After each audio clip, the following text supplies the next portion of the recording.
Good morning.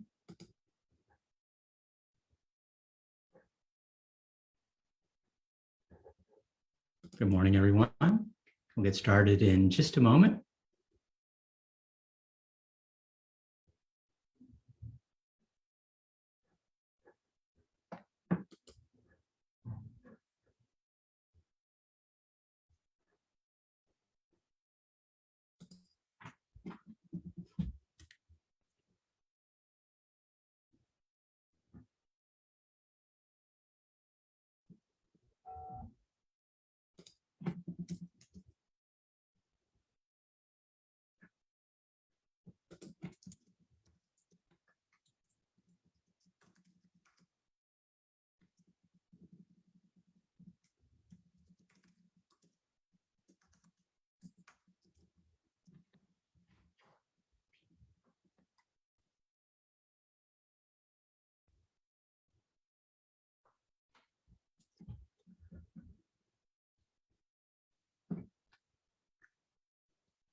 We'll get started in just a second.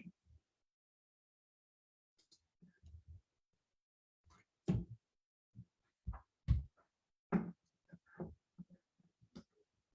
you have any questions, please add them to the comments and we'll get to them hopefully before the end of the meeting.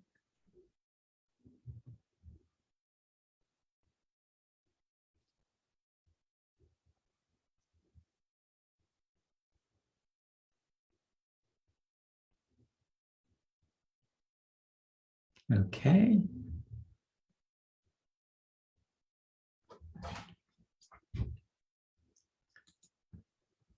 Let's go ahead and get started.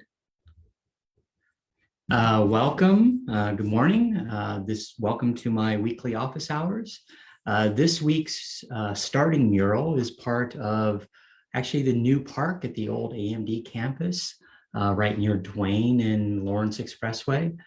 So this is on some of the playground equipment. So I thought this was an appropriate mural to start off the day. Definitely like to, and we'll be talking about the new park at the AMD campus a little bit later.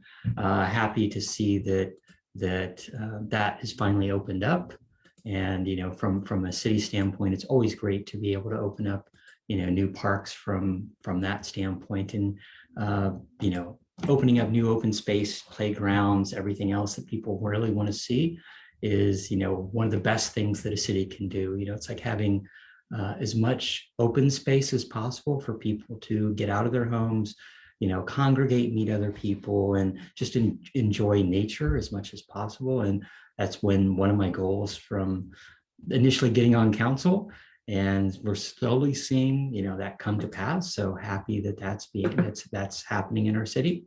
Let's go ahead and get started. Good morning, I'm Sunnyvale Mayor Larry Klein. Thanks for joining me again this week.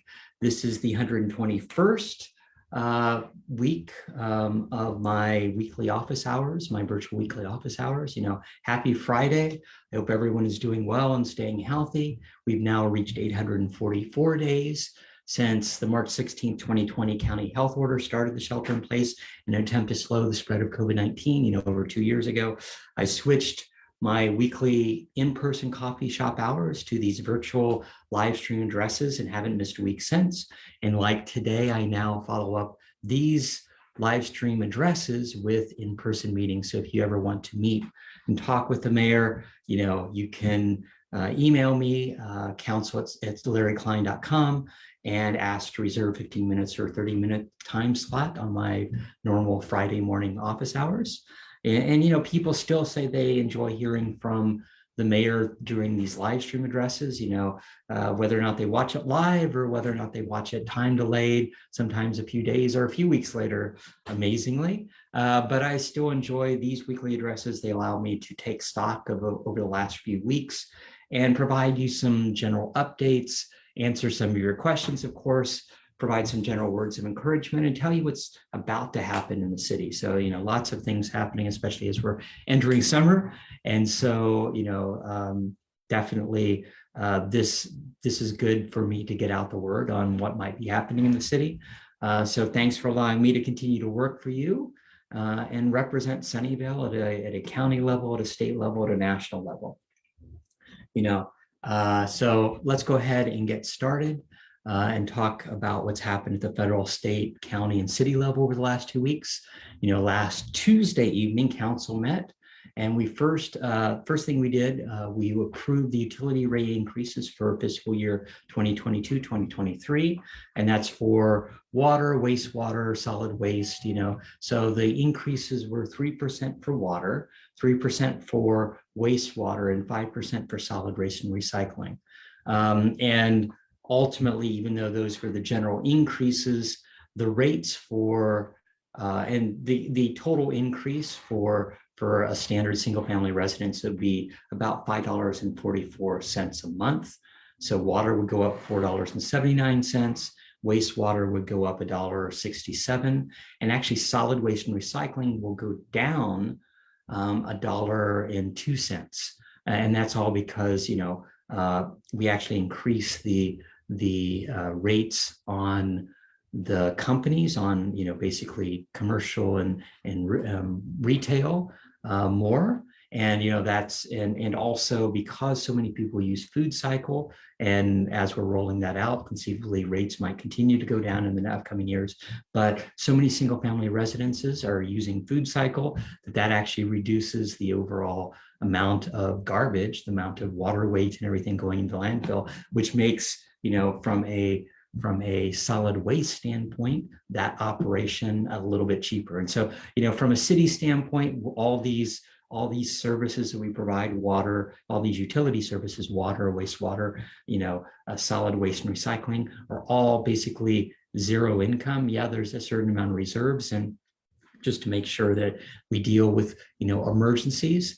But in general, it pays for staff, it pays for the infrastructure improvements, and it pays for just either to deliver as far as like water is concerned, or to remove it for as far as wastewater and garbage. So it's positive from that standpoint. And even though we only did a 3% increase as far as water is concerned, Valley water rates increased this year by 9%.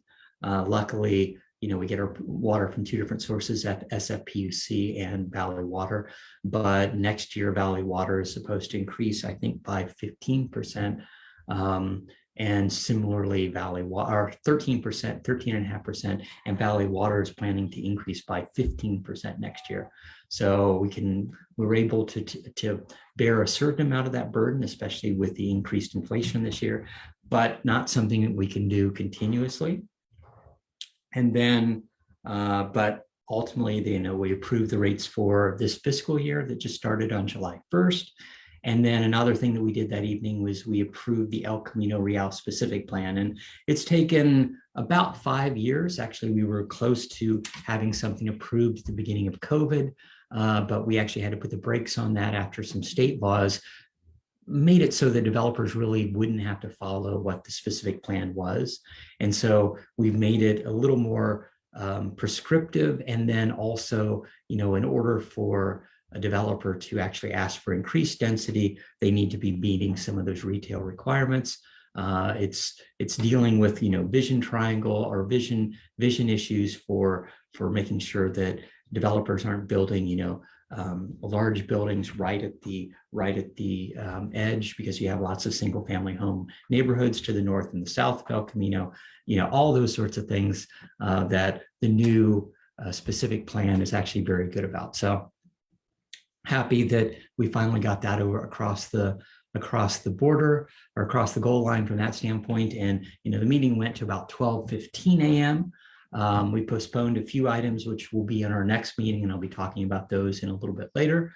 And then last Thursday, after weeks of negotiations, Governor Newsom finally signed the budget for the state this year, and it's a $308 billion budget, which also includes about $97 billion in surplus. But the bill returns about $9.5 billion back to Californians, and that should affect about 23 million Californians. And a lot of people have been hit by inflation and rising gas prices. So, it'll be about just over $1,000 per family. Most people, most single family or couples in the state will receive, I think, $200 to $300. So we'll see what the numbers are. The problem, of course, is they won't be redistributing that until October at the soonest. So we'll see, this is how well that's distributed. We saw tons of issues with EDD and still issues with EDD from a state standpoint. But the budget did a lot of other things as far as it did a lot of investments for programs. There was $53.9 billion to protect, against global warming and extreme weather, investing in fire protection and drought response around the state. There's $2.2 billion in resolutions for encampments for some of the unhoused and kind of bridging housing to support people with the care court.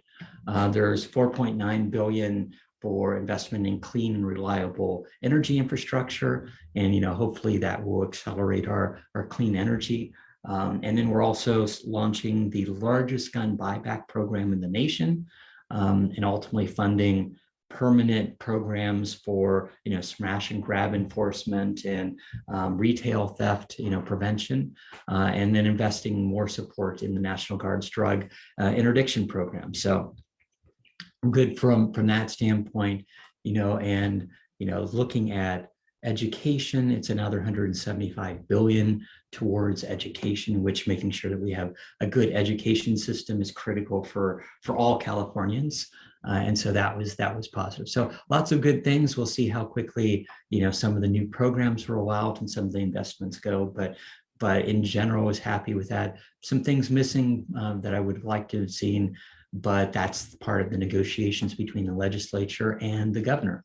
Last Thursday, actually, I was in an all-day meeting with with BCDC, and that's the San Francisco Bay Conservation and Development Commission. And so I from a council standpoint, you're appointed to a lot of intergovernmental responsibilities, either their longstanding council, city responsibilities or regional responsibilities. And so, earlier this year, I was invited to join that group and joined that. And, for last Thursday, we actually that commission was deciding upon Howard Terminal and whether or not, that was the priority use for that land. And right now that's right near the Port of Oakland. And it was mainly used for storage. And so the commission actually elected to remove the priority use for Howard Terminal. And this at least opens up the possibility to build a new ballpark for the A's. Nothing is set in stone. It's basically if the A's can't get their act together and the city, Oakland can't get their act together, it actually does revert back to Howard Terminal, basically port usage in a few years if things don't start moving forward with the permit on what the stadium would look like. And there's talking about housing and other things in that same area.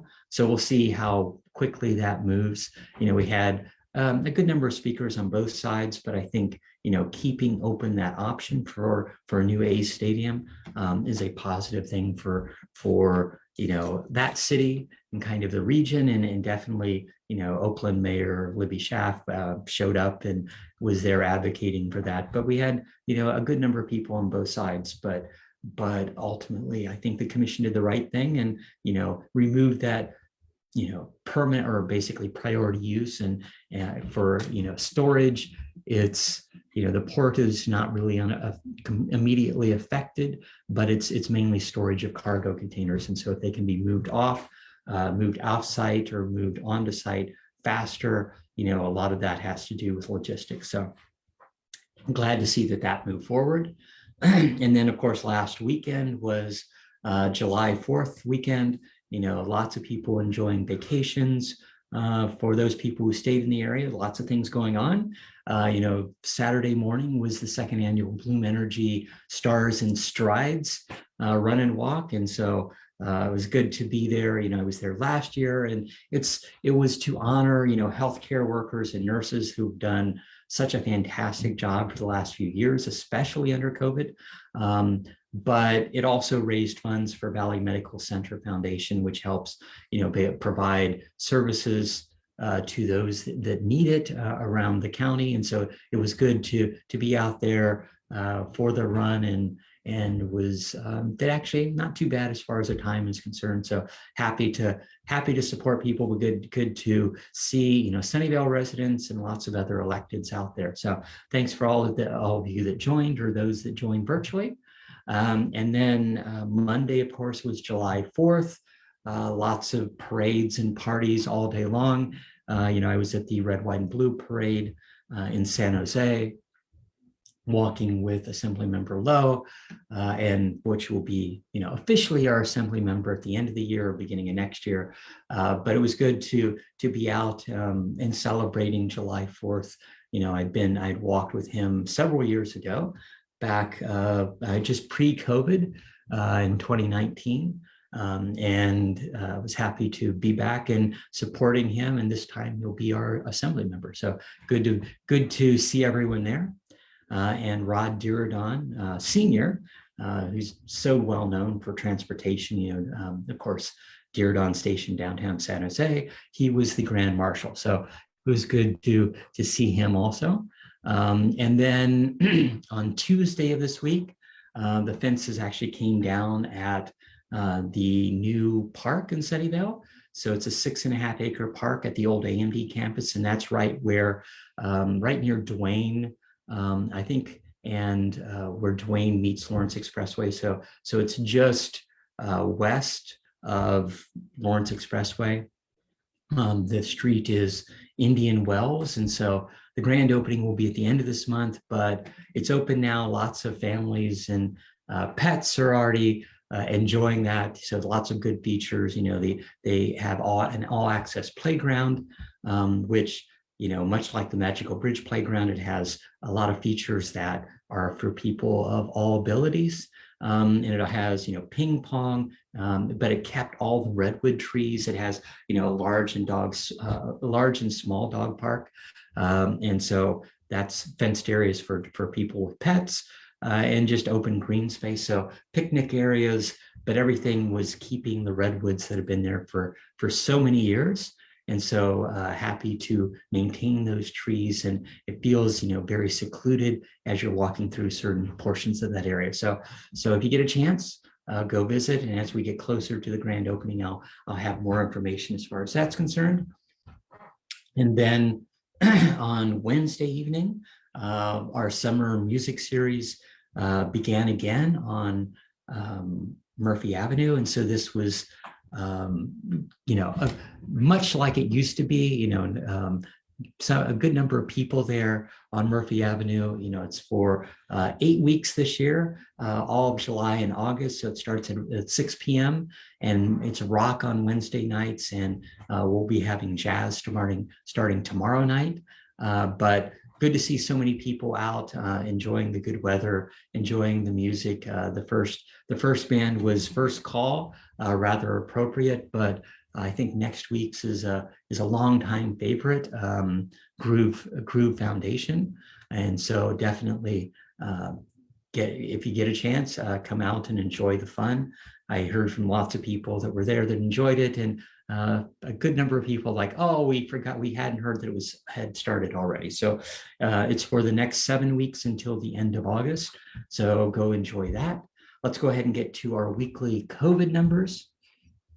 COVID numbers across the nation continue trending upwards slightly. From a national standpoint, we've now reached almost 88 million, or actually just surpassed 88 million cases. That's another 700,000 in the last week. So it's been about 700,000 for the last few weeks. We've had over, at least from vaccination, we had over 222 million people fully vaccinated. And that's 83% of those 5 and older have at least one dose. So we're getting vaccinations out to those that need it and want it. as well as boosters. And, almost 77% of adults are fully vaccinated nationally. People are still passing away with COVID. We've had another 2,000 just in the last week. So we're now at 1,015,000 deaths. And then from California standpoint, we've surpassed 9.5 million positive cases. And it continues to increase from a daily average standpoint. We've now increased back to 16,000 new cases a day. That's up from 13,000 last week, 14,000 the week before that, 16,000 the week prior to that. So we've seen it, kind of roller coaster up and down, but still 16,000 a week or 16,000 a day is higher counts than we were seeing at some of our worst points in last August. So when Delta first hit. So and from a positive case positivity standpoint, we're up to 15% over the last week, over the last 8 weeks. And so ultimately we're seeing, lots of people testing positive for COVID. And I do hear that from multiple residents and friends that they don't know how they got it, but definitely this latest strain is very, very virulent and, and very easily transmissible. So hopefully you're doing okay and trying to stay as safe as possible. Dealing with COVID is kind of this ongoing thing. At some point, looks like everyone will be getting it. And hopefully, the vaccines and the boosters make sure that you don't get that sick. From a California standpoint, we're still having fatalities. We had another 200 deaths in the last week. We're now over, 91,000 deaths, almost 92,000. And then from a county standpoint, we've now surpassed 388,000 cases. That's up another 6,000 in the last week. That's down from about 7,000 a few weeks ago, but it's still, still being very high. We've had another 9 additional deaths at 2,338 deaths in the county, and 95% of those 18 and older are fully vaccinated, which is good news. And more than 68% of those that are available for the booster, so those 5 and up, have already received it. So good from that standpoint. We are getting vaccinated. We are getting vaccines to those that need it. We are still seeing people getting COVID or seeing a certain amount of transmission within our community. I continue to do lots of advocating on our city's behalf, at the county level, talking to our county health and county supervisors. One of the questions that came up previously is what is happening with testing within the city. And, we were having testing at the community center. The thing is, when we restarted the summer camps for kids, that we needed to use the community center, and we offered the county to move to one of the parks. They preferred not to right now, and the numbers were looking good at that point. Of course, numbers are back up. In August, or at the end of August, it looks like the county will probably be restarting testing within the city. So hopefully that will be back. But you can get your free tests. For testing, you can go to covidtest.gov. You can go to secfreetest.org and either find local locations or covidtest.gov, order free home test kits. And then as far as getting vaccinated, you need to get your booster. You can go to secfreevax.org or go to vaccines, vaccines.gov, and find locations that are able to give vaccines, boosters, and vaccines to those as young as 6 months. Now that those vaccines are available, let me go ahead and announce some of the upcoming events. Tomorrow night, of course, is the beginning of Jazz and Beyond. So that returns to Murphy Avenue. And it's a little bit different than Wednesday Night Rock, where people are dancing and all that. This is more table set out, and you can order from a lot of different a lot of different restaurants. So the people sitting at the same table can order from different restaurants and have that delivered to your table, or you can, of course, just enjoy your one specific restaurant. But it's to make more of that atmosphere, and definitely we have some fantastic jazz later over these next 8 weeks. Some Grammy-winning award winners. So definitely, join that if you like jazz, and lots of good music there. And then on Monday at 10:30 a.m., Urban Plates on McKinley has their official grand opening. So this is the new restaurant on McKinley, right near Matilda, and ultimately they've had a soft opening, or they're doing, let's say, some trials right now, so they're not open to the public, although I think they did a certain number of evites online on a first come first serve basis. So hopefully you were able to get that and try their menu.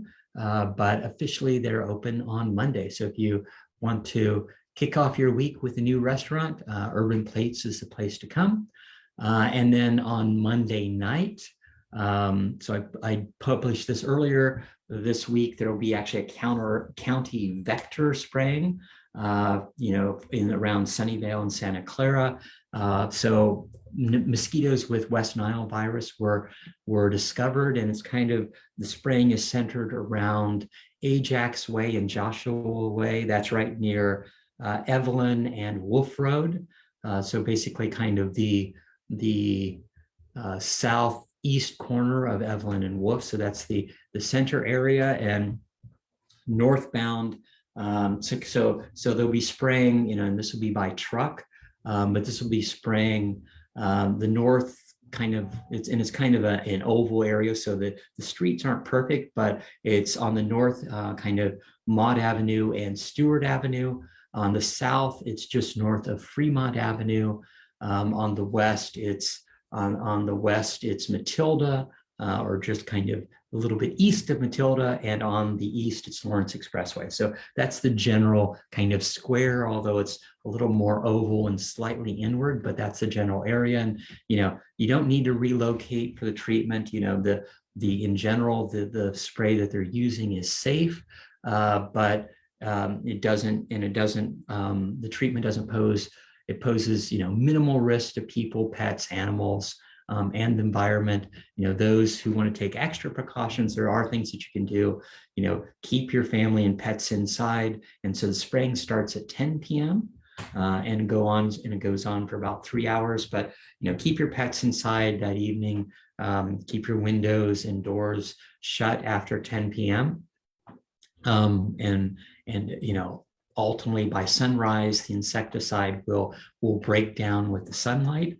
And so, this is ultra low volume insecticide. So, it's relatively small, but definitely if you have any chemical sensitivities, you may want to consult a physician about additional recommendations. And there's lots of things on the county vector website that I put on that post.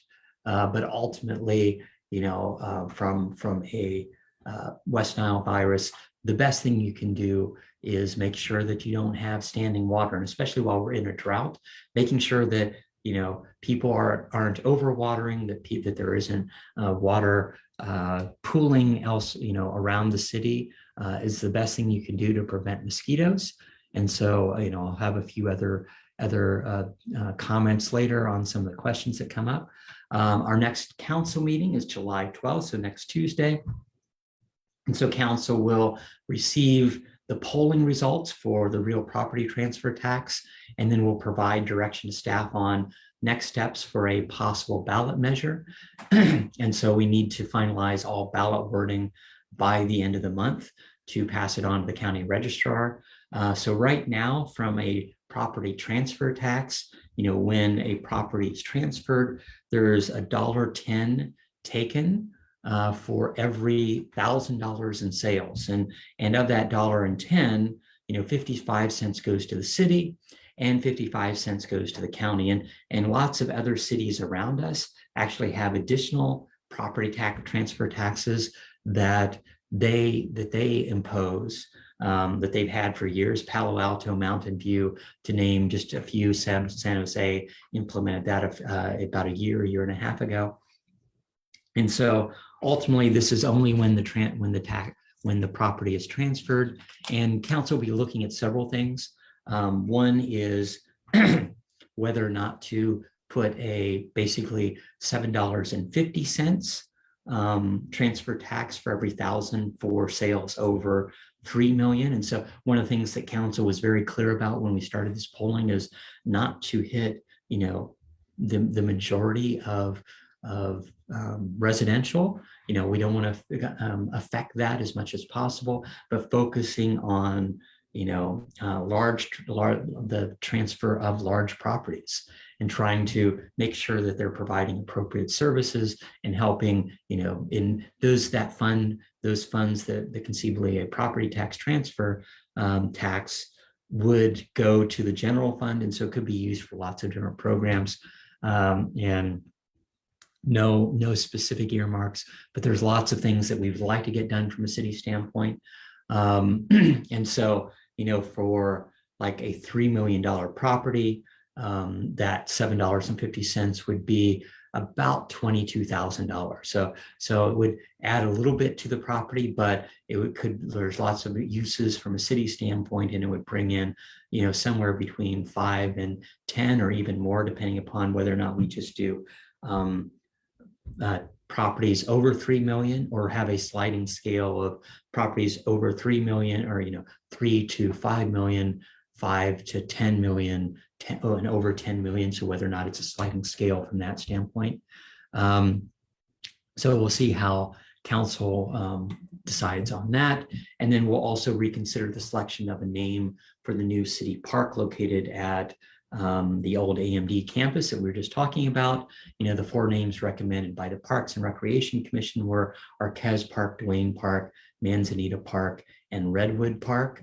And then there were also several suggested by the Alones. And so we'll see what council ultimately decides from that. Let's go ahead and get to our weekly questions. If you have any comments or questions, go ahead and add them to the chat. Amy asked, I'm curious as to why we cram everyone onto Murphy Avenue when Plaza del Sol is wide open.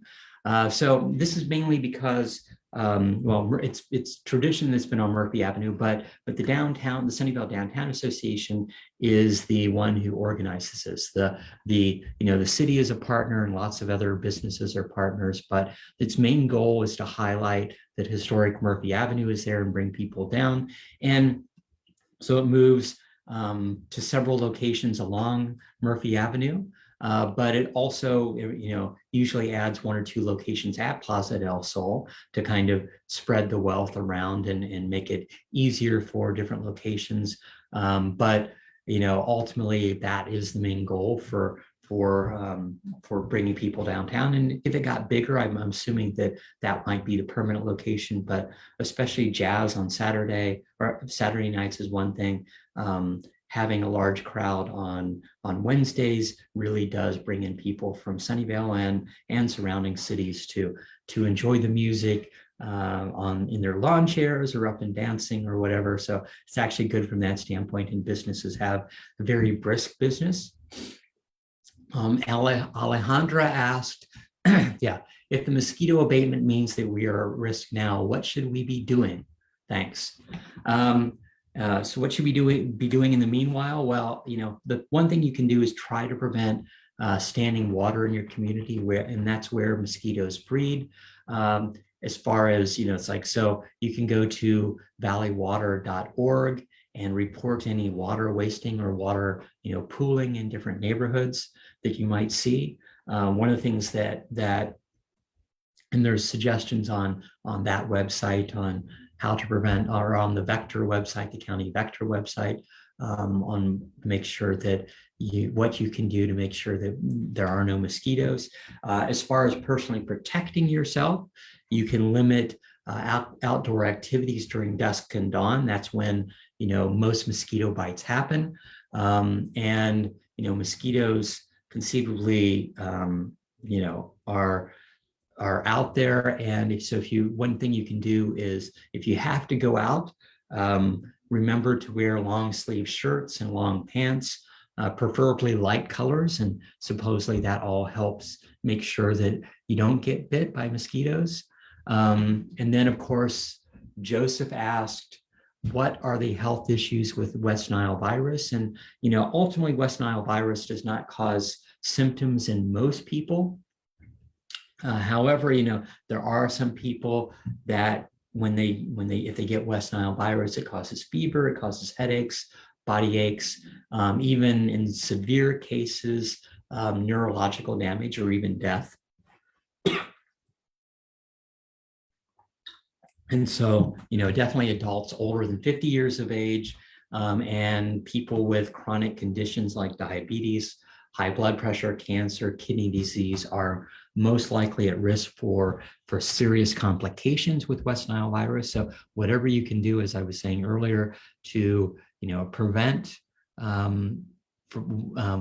first prevent mosquitoes from breeding, and then of course protecting yourself, not being out, being out either late at night or being out during the daytime, but kind of watching out for dusk and dawn is one of the things, and then wearing long sleeve and long pants when you're out. Judy and several others have asked, why are the tents at Lakewood Park allowed?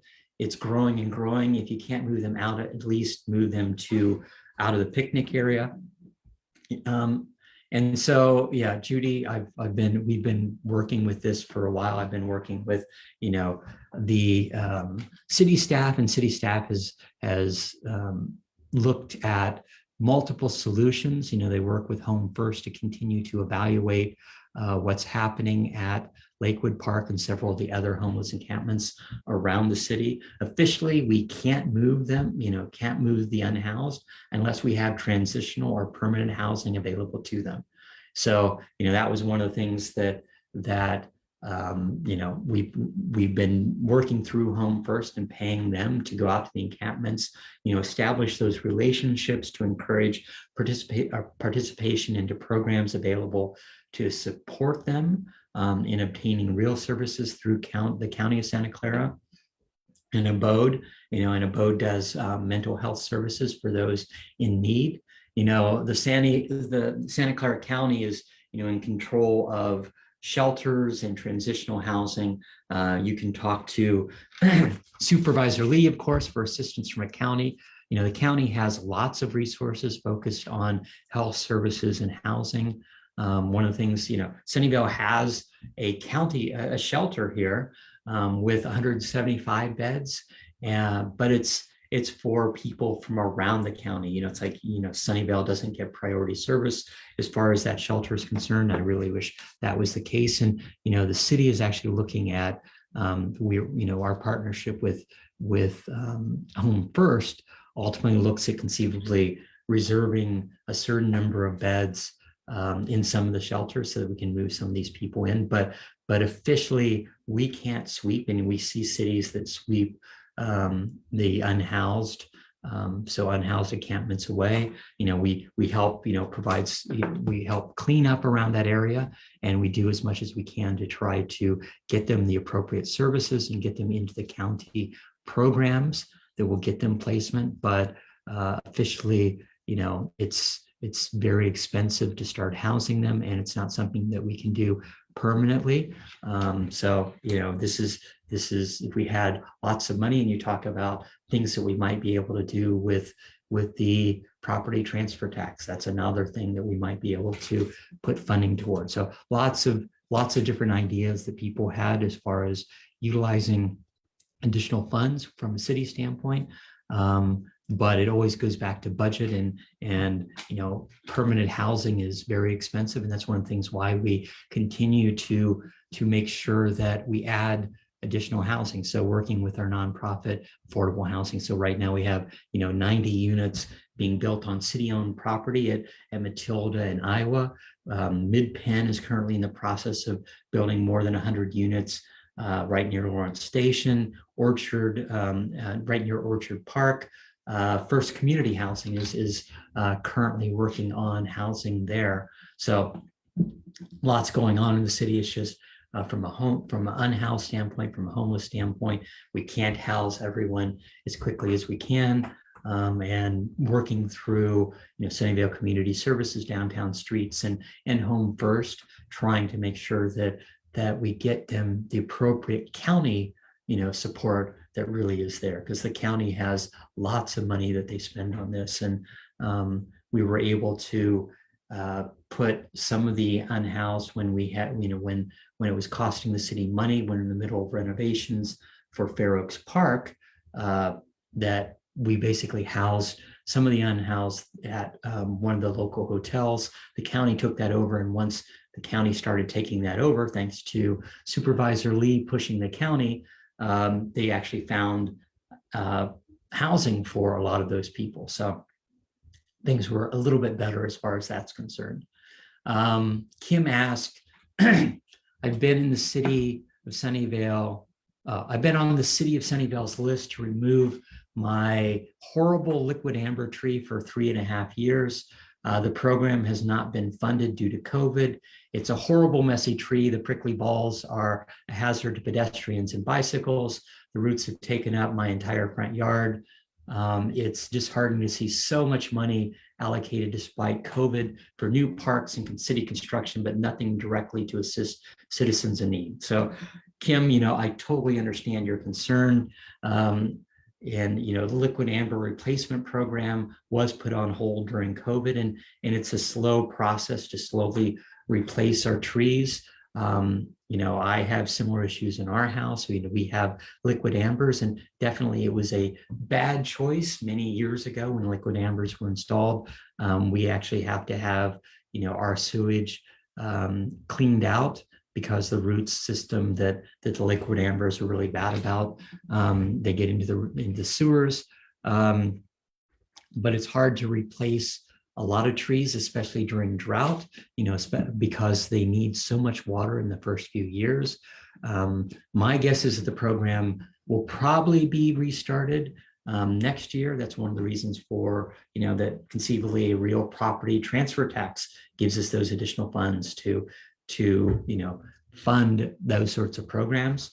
Right now, it has been put on hold for this year, but my guess is sometime in the next year or two, we will be restarting that. We're slowly replacing all those liquid ambers, but it's just a cost, and especially under a drought, it's very difficult to do.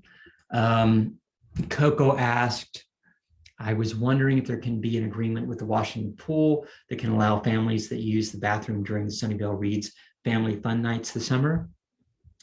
And yeah, Coco, I did follow up with city staff, and yes, starting last week, the restrooms are open during the Family Fun Nights, and I saw lots of people there earlier this week, or yeah, actually just last night, Thursday night.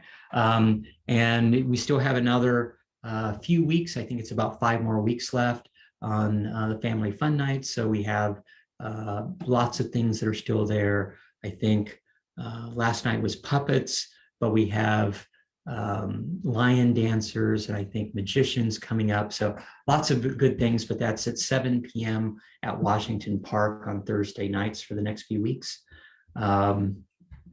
Stephen asked, why does it take 10 years, 2032 to remove parking along El Camino Real?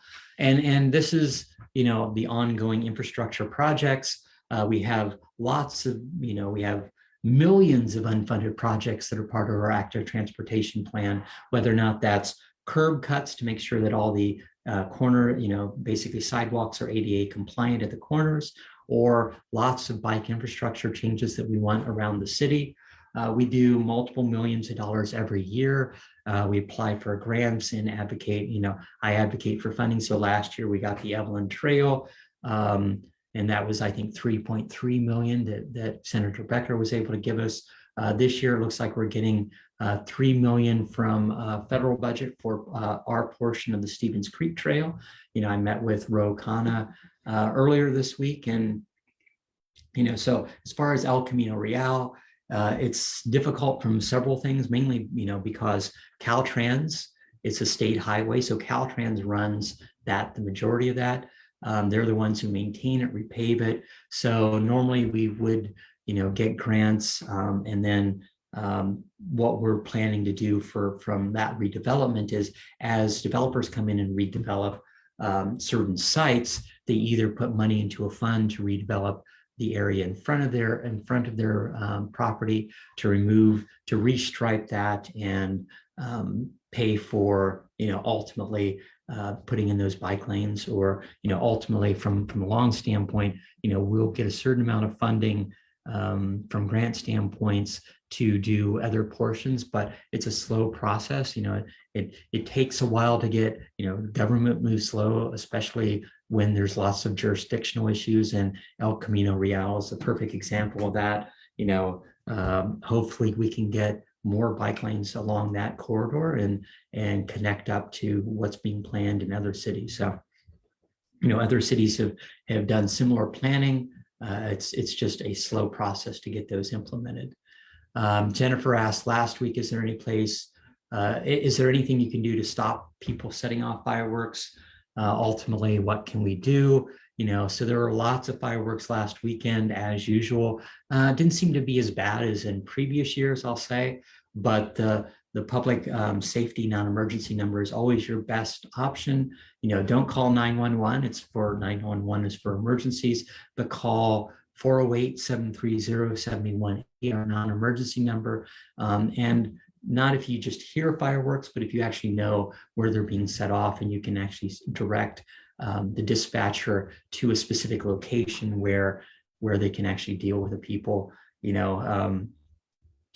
It's not easy, especially when you have so many people that have PTSD or are afraid of loud noises, and pets. It's the worst possible time for pets to get away. They're afraid of these noises and get out of the house because they're so afraid. But ultimately, it already seems like it's quieted down, but we'll hear random fireworks for a while now. But it's especially irresponsible considering how much drought there is. We're in really bad drought conditions, and so what the fire could do, what those sparks could do from those fireworks is really scary. Tara asked, is Shell Mound on the list? And actually, Shell Mound Park is no longer on the list. And this was the whole thing. We had reached out to the Alonis prior to, so council previously decided that Shell Mound Park was going to be the name for the new AMD park. We reached out to the Alonis, and for whatever reason, they couldn't meet and give us feedback. And so we chose that. They finally came back about a few weeks ago and said, they prefer not to have Shell Mound Park on the list as much as they like the concept that we were trying to pay homage to them to a certain degree. There were issues as far as that's concerned. They didn't see, the shell mounds weren't just locations for, weren't considered shell mounds.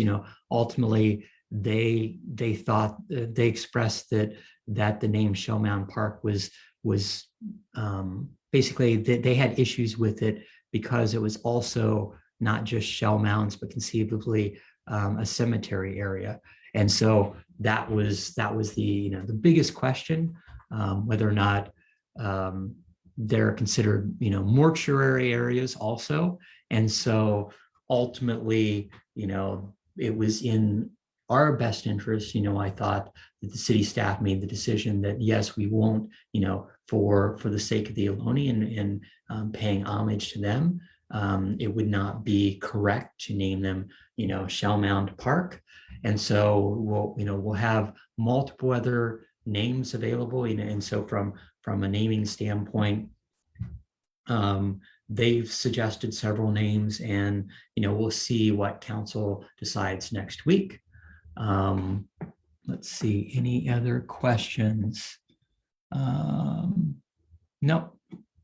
Oh, wait.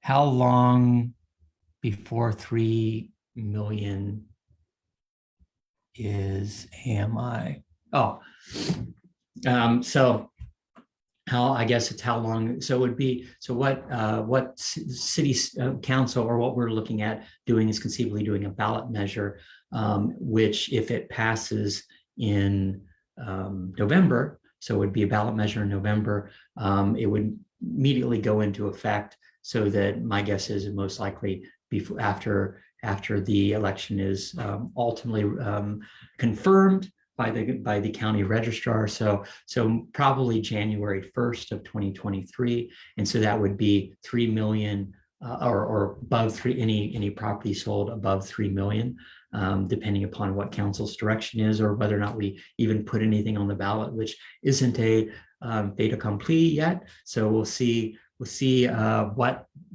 council does as far as that's concerned, but it would most likely happen at the beginning of the following year, assuming that whatever is approved by the voters, and if it has two barriers, one of which is what council decides to do, and then the other thing is what from a property tax standpoint or from a transfer tax standpoint, what the council decides to put on the ballot and whether or not it passes in November.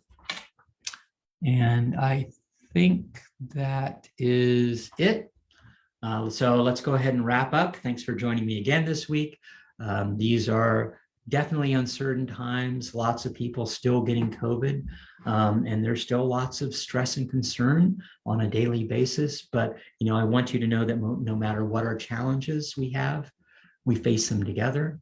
I'm proud of Sunnyvale and how our residents continue to respond to multiple challenges, what they faced over the last 2 years, as well as just how they respond to everyday life. I'm thankful for everyone who helps out in our community, showing their generosity, showing their empathy to their fellow residents. Your actions and your attitude always make a difference.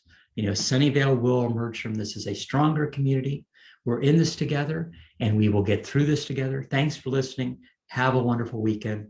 Goodbye.